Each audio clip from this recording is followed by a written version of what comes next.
Welcome back friends. आज है हमारा डे 32 माइक्रोसॉफ्ट एक्सेल सीरीज़ के लिए और आज हम बात करने वाले हैं आपका स्लाइसर और टाइमलाइन के बारे में, यानी कि इन दो ऑप्शन की मदद से कैसे आप फिल्टरिंग प्रोसेस को और भी ज़्यादा आसान और इंटरेक्टिव बना सकते हैं। तो देखिए मेरे पास यहाँ पे डेटा दिया हुआ है कंप्लीट, एक टेबल जो अभी तक हम यूज़ कर रहे थे उसी टेबल को हम यूज़ करेंगे, लेकिन इस टेबल को पहले मुझे कन्वर्ट करना होगा आपका टेबल के अंदर, क्योंकि ये आपका सिंपल डेटा है।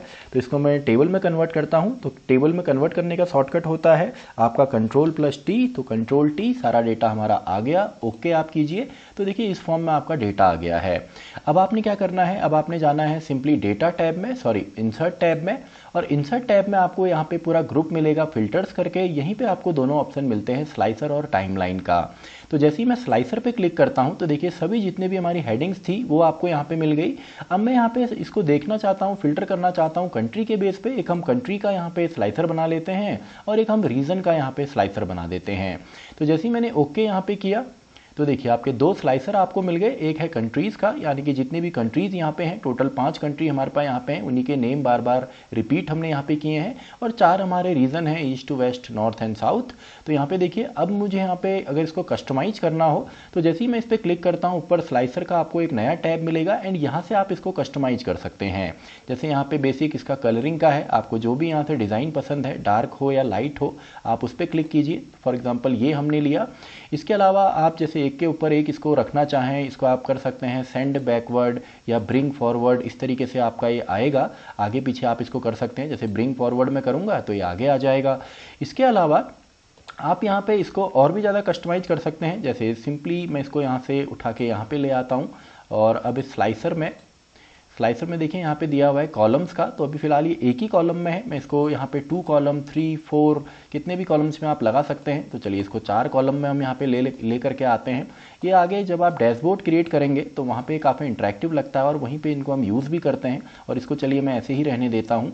तो अब अगर मैं यहाँ पे क्लिक करता हूँ, देखिए जैसे मैंने ईस्ट पे क्लिक किया तो ये खुद ही फिल्टर हो गया, ईस्ट यहाँ पे आ गया। थोड़ा सा इंटरेक्टिव वे है ये फिल्टर के मुकाबले। वैसे ही मैं नॉर्थ में क्लिक करता हूँ तो केवल नॉर्थ का आएगा, साउथ पे क्लिक करता हूँ तो साउथ का। और अगर आपको सभी यहाँ पे लाने हैं तो आप ईस्ट में क्लिक कीजिए एंड सिंपली इसको ड्रैग कीजिए, तब भी आपके सारे आ जाएंगे। या अपने कीबोर्ड से आप कंट्रोल को प्रेस कीजिए एंड देन अगर आप क्लिक करते हैं तब भी आपको सेम इफेक्ट यहाँ पे मिलेगा। तो ये तो हमारा हो गया सिंपली। चलिए इसको हम सभी को यहाँ पे ले आते हैं रीजन के मुकाबले। अब हम देखते हैं कंट्री के हिसाब से। तो मैं यहाँ पे क्लिक करता हूँ जापान में, तो देखिए केवल जापान का आपको यहाँ पे मिला है। मैंने कंट्रोल की को प्रेस एंड होल्ड किया, देन मैंने क्लिक किया इटली पे, तो देखिए इटली एंड जापान दोनों को आपको यहाँ पे मिल जाएगा। तो काफ़ी सिंपल सा हमारा यहाँ पे वर्क है, काफ़ी ईजी तरीके से आप फिल्टरिंग यहाँ पे कर सकते हैं स्लाइसर्स की मदद से, ताकि आगे आपको डैशबोर्ड में भी इससे हेल्प मिलेगी। तो चलिए अभी मैं फिलहाल पूरा डेटा यहाँ पे लेकर के आता हूँ। अब हम बात करते हैं टाइमलाइन की। तो देखिए जब हम टाइमलाइन की बात करेंगे तो टाइमलाइन तभी हम अप्लाई कर सकते हैं जब हमारे डेटा के अंदर डेट्स हों। तो यहाँ पे डेट हमको दी हुई है और इसको हम बेसिकली वर्क करते हैं पेवट टेबल पे। तो इस पूरी टेबल को पहले मैं यहाँ पे इसका पेवट टेबल में बना लेता हूँ।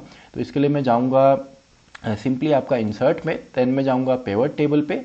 तो पेवट टेबल में ऑलरेडी हमारी टेबल देखिए यहाँ पे सेलेक्ट हो गई है एंड इसके बाद न्यू वर्कशीट में हमको इसको बनाना है। तो मैं ओके पे क्लिक करता हूँ तो देखो पेवट टेबल का लेआउट आपको यहाँ पे मिल गया। तो इसके अंदर मुझे यहाँ पे चाहिए, फॉर एग्जांपल मैं कंट्रीज़ यहाँ पे ले लेता हूँ रोज़ में। तो रोज़ में मुझे कंट्रीज़ यहाँ पे मिल जाएंगी एंड इनका चलिए मैं सेल्स का डेटा यहाँ पे ले लेता हूँ। तो ये 2 डेटा मेरे पास यहाँ पे आ गया है। अब देखिए मैं टाइमलाइन को जब मैं यहाँ पे यूज़ करूँगा तो अब मैं जाऊंगा सिंपली आपका इंसर्ट में, अब मैं जाता हूं टाइमलाइन पे। तो टाइमलाइन आपका लगता है केवल यहाँ पे आपका डेट के हिसाब से। तो आपके डेटा में डेट होना या डेट टाइप का डेटा होना काफ़ी इंपॉर्टेंट है।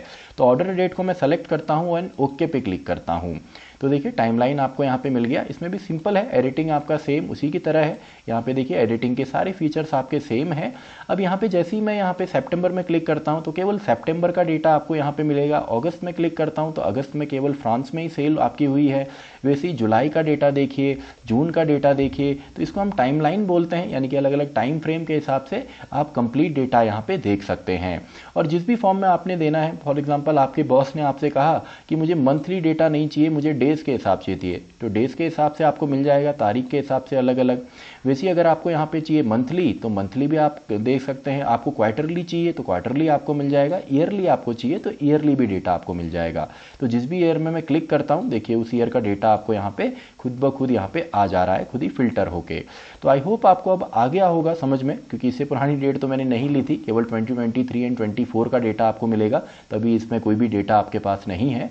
तो देखिए सिंपल सा है। तो इस तरीके से आप टाइमलाइन का भी यूज़ कर सकते हैं अगर आपको टाइम फ्रेम के हिसाब से डेटा चाहिए, और सिंपली आप स्लाइसर का भी यूज़ कर सकते हैं नॉर्मल टेबल में भी और पेवर्ट टेबल में भी, ताकि आपका जो डेटा है वो और भी ज़्यादा इंटरेक्टिव लगे। तो इसी के साथ हमारी ये वीडियो भी खत्म होती है और हमारा डे भी खत्म होता है, डे 32। तो मैं मिलता हूँ आपसे नेक्स्ट वीडियो में डे 33 के अंदर।